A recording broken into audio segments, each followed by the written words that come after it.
Welcome to a Dead Squirrel in the Woods Productions Paranormal Playground.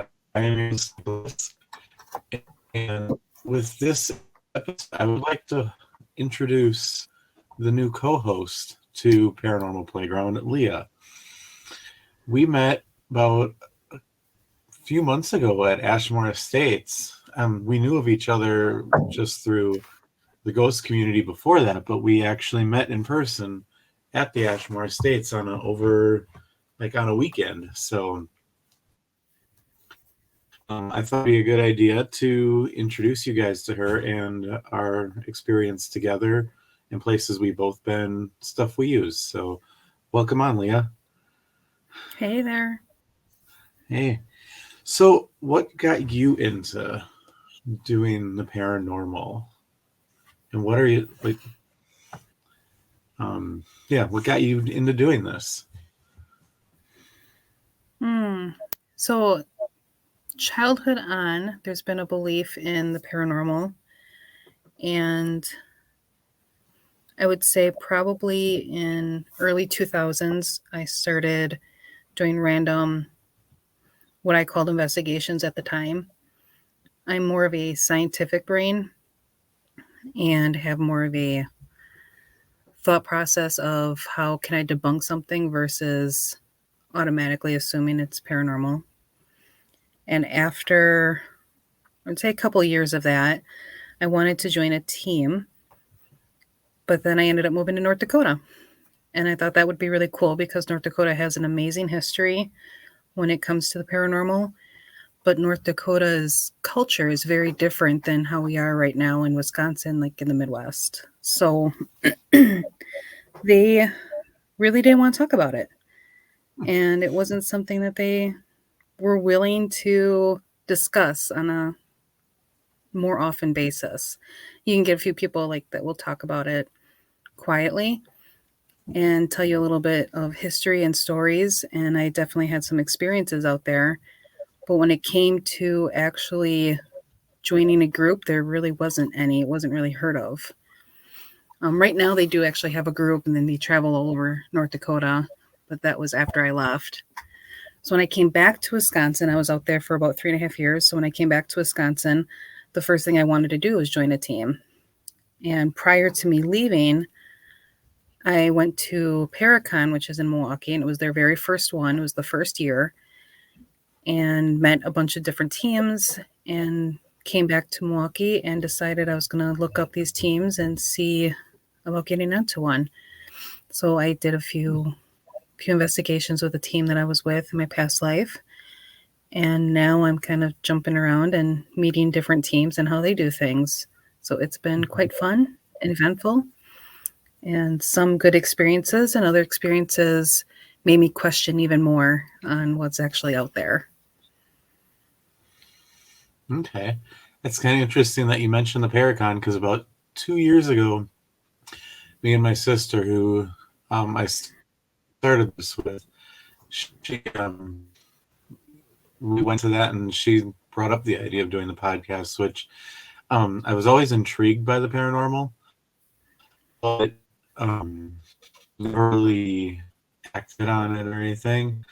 And now, starting this podcast, I got into paranormal investigations, and I've been hooked ever since. And and then we met at Ashmore with your experience. Mm-hmm. I like the debunking because we had a few things at Ashmore where we tried to debunk some of the activity and found out it was activity. So yeah. So where are some of your favorite places you've investigated? Well, now Ashmore.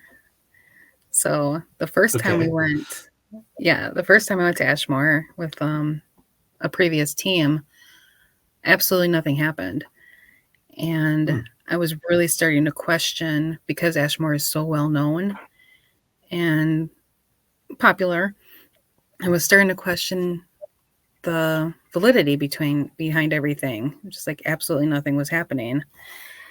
And when I was invited to come back again, One of the first things I thought was like, that's going to be a waste of um, time and travel. But let's give it another shot. I'm meeting a bunch of new people, so it'll be fun. And it was my first time really learning that it depends on also who you're with and what kind of energy they bring to the investigation, which is why I think we got a lot more out of it. And I was surprised and incredibly happy when I left. So I'm really glad I went back. Okay, yeah, that yeah, I would say for me, one of my go-to places is the Ed Gein Museum. I, they don't like when you put their who they actually are together, so they don't advertise that. But the most intense place I've been is the Ed Gein jail cell. So anytime I get a chance to go there, I that's a very good place to go. I've had different experiences every time, kind of like you with the Ashmore. The first time you didn't have anything, and the second time you got like crazy stuff. And I Mm-hmm. remember some of those recordings. That was pretty crazy. Yeah. Um, Thinking of some future installments, we should delve into the history of Ashmore and tell some of our Mm-hmm. experiences at that time. So what kind of equipment do you like to use to what's your kind of go-to method?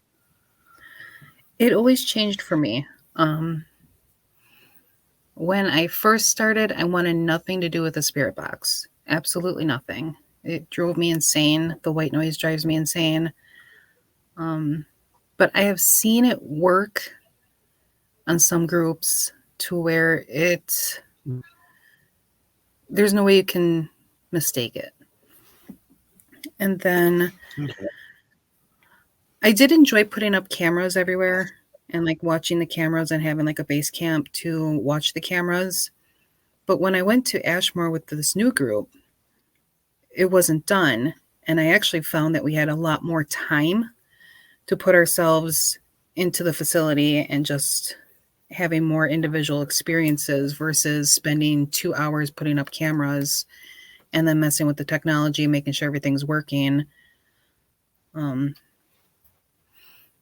I would say putting cameras everywhere has its good and bad because you can still catch things when Mhm. nobody's standing there and you're watching it in base camp. But the bad news is it takes forever. You're trying to find places for them to go. You're trying to make sure everything is connected properly. So I like them both, good and bad. Other things we use like the thing called Dead Bell. I absolutely adored using that. It was more interactive, and I enjoy an Yes, that's interactive. actually a new, oh, sorry, that's actually a new piece of equipment from the Ghost Stop store. Yes, Yeah. I loved it. Interaction means more to me at this point than necessarily catching everything on camera, even though I still want to catch everything on camera. But if I had to choose, I would want to do more of an interaction. Okay. Um, when you're trying to get interaction, what is your style like? Um, like I noticed when we did Ashmore, um, some of my team members, we did an event with Adam Berry, and we kind of learned a different technique where you just kind of center yourself when you get into the location and you just start having a conversation and then you let the ghost join you. Hmm. Um, or do you prefer to ask if they're there, or do you just kind of you know say talk with your team, and when they find something funny, somebody's there, and then you Right. build up it. A little bit of both. There's times that you can start a conversation and see if anything is there. Have your recorder do maybe a playback and see if any you caught anything on the recorder that you can interact with or talk back with. Other times, I have found that in conversation, you would hear something joining you in the background, which is Hmm. really awesome to catch. A little bit harder. You got to listen to that recording really well. Right. But it's interesting to see something interacting back with you just based on your Okay. voices and your energy. Okay. So, yeah. And of course, anytime you do that, you have to have a good vibe or good energy. Otherwise, Mhm. they're not getting me invited to come join you. So, yeah. Um, I'm more of I just kind of, it depends on how active the building is, I think. If it's Mhm. a pretty active investigation, you can just come out and start talking to them. But if Right. they're being shy, sometimes you gotta kind of ignore them and talk amongst yourself, and then they finally go, "Hey, wait a second, I want to be part of this." So, And they might be um, waiting for an invite. So I yeah, might start a conversation like, hey, we're going to be talking about this.